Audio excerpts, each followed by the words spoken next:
কথা চ্যানেলে সকল শ্রোতাবৃন্দতে জানাই স্বাগত। শতরূপে সারদা স্বামী গম্ভীরানন্দ সর্বাধ্যক্ষ শ্রীরামকৃষ্ণ মঠ ও রামকৃষ্ণ মিশন, বেলুড় মঠ, হাওড়া। শ্রী শ্রী মা মনীষীবৃন্দের দৃষ্টিতে তৃতীয় পর্যায়। ইংরাজি প্রবুদ্ধ ভারত এবং বাংলা উদ্বোধন পত্রিকা দুটি শ্রী শ্রী মায়ের শতবার্ষিকী স্মারক সংখ্যা প্রকাশিত হয়েছিল। এই দুটি পত্রিকার সংশ্লিষ্ট সংখ্যা দুটির লেখক ও রচনাপঞ্জির দিকে তাকালে স্পষ্টই বোঝা যায় যে বুদ্ধিজীবী সমাজের প্রায় সমস্ত স্তরের মানুষ শ্রী শ্রী মা সম্পর্কে চিন্তনের দায়িত্ব নিয়েছেন। তার জীবন ও সাধনার যুগোপযোগী এবং যুগোত্তীর্ণ মূল্য নির্ধারণে প্রয়াসী হয়েছেন। কবি, ঔপন্যাসিক, দার্শনিক, মনস্তত্ত্ববিদ, ইতিহাস বিশেষজ্ঞ, সাংবাদিক, চিকিৎসক, বিচারক ও আইনজীবী, রাজনৈতিক নেতা, শিক্ষক, অধ্যাপক, সমাজকর্মী প্রভৃতি প্রায় সমস্ত স্তরের নারী ও পুরুষ চিন্তাবিদগণ মাতৃমননে অংশ নিয়ে স্বীকার করে নিয়েছেন যে সারদা দেবীর জীবন শুধু ধর্মসাধিকার জীবনরূপেই গুরুত্বপূর্ণ নয়, মনন এবং কর্মের ক্ষেত্রেও তার প্রেরণা মনীষীজন সমর্থিত।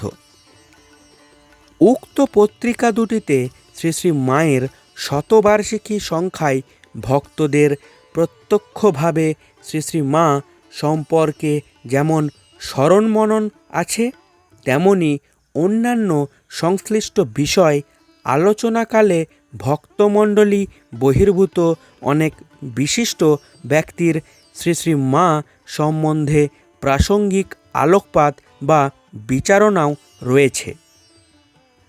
অধ্যাপক C.T.K. চারি, প্রবুদ্ধ ভারত এবং ডক্টর মুথুলক্ষ্মী রেড্ডি খুব আধুনিক ও যুগোপযোগী বিশ্লেষণে শ্রী শ্রী রামকৃষ্ণ ও শ্রী শ্রী মায়ের দাম্পত্য সম্পর্কের মূল্য নির্ধারণ করেছেন। অধ্যাপক চারি শ্রী শ্রী রামকৃষ্ণ ও শ্রী শ্রী মায়ের দেহ সম্পর্কহীন দাম্পত্য জীবনকে আধুনিক মনস্তত্ত্বের আলোকে যাচাই করেছেন। বিশেষত ফ্রয়েডপন্থী পাশ্চাত্য মনস্তত্ত্ববিদদের মনোবিশ্লেষণ ও সমীক্ষণের সীমাবদ্ধতা লেখক দেখিয়ে দিয়েছেন। এই সমস্ত মনোবিজ্ঞানীদের ধারণা মানুষের সহজ কামস্পৃহাকে অবদমিত করলে নানা অস্বাভাবিক চিত্তবিক্ষেপের সৃষ্টি হয়। এরা অবদমিত কামের নিগ্রাণে আশ্রয় গ্রহণ অনেক মানসিক ব্যাধির হেতু বলে মনে করেন। ধর্মকে এরা আবেশিক উদ্বায়ুর প্রক্রিয়াপ্রসূত বলে নির্দেশ করেন। এদের এই ফ্রয়েডীয় বাতিক যে কত হাস্যকর ও ভ্রান্ত, শ্রী শ্রী রামকৃষ্ণ ও শ্রী শ্রী মায়ের ইন্দ্রিয় সম্পর্ক বর্জিত সহজ স্বাভাবিক দাম্পত্য ব্যবহারেই তা প্রমাণিত হয়। কামের ঊর্ধ্বায়ন যে মানুষকে কোন উচ্চতর ভূমিতে নিয়ে যায় তারই প্রকৃষ্ট প্রমাণ এই দুজনের মিলিত জীবন। উচ্চতর সত্যবোধের তাগিদে ধীরে ধীরে কামস্পৃহা আপনা আপনি প্রশমিত হতে থাকে এবং উচ্চতম সত্যলাভের আকাঙ্ক্ষায় তা একেবারেই বিলীন হয়ে যায়। এই সত্য উপলব্ধির প্রেরণাতেই এই আদর্শ দম্পতির ভালোবাসা বা প্রেম ছিল নিষ্কাম। ভালোবাসার ব্যর্থতা নয়, পূর্ণতাতেই তা সম্ভব হয়েছিল। ঈশ্বরমুখী মন থেকে যে দেহবাসনা দূর হয়ে যায় একথা আধুনিক পাশ্চাত্য দেহবাদী মনস্তত্ত্ব এবং জড়বাদী শিক্ষা স্বীকার করে না। কিন্তু জগতের সাধক ও ধর্মগুরুদের অনেকের জীবনী তো ইন্দ্রবিজয়ের গৌরবগাথা।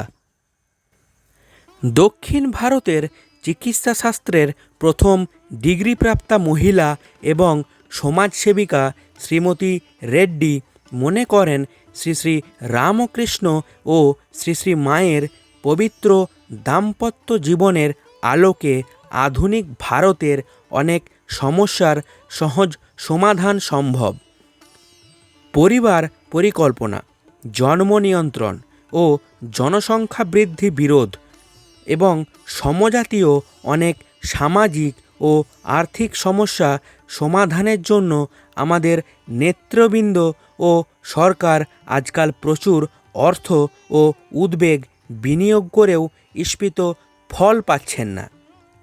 কিন্তু সংযত পারিবারিক তথা দাম্পত্য জীবনের সহজ অথচ ব্যয়কুণ্ঠ পন্থায় এসব সমস্যা যে অনেকাংশে নিবারণ করা যায় তা অনেকেই জানেন না বা ভেবেই দেখেন না।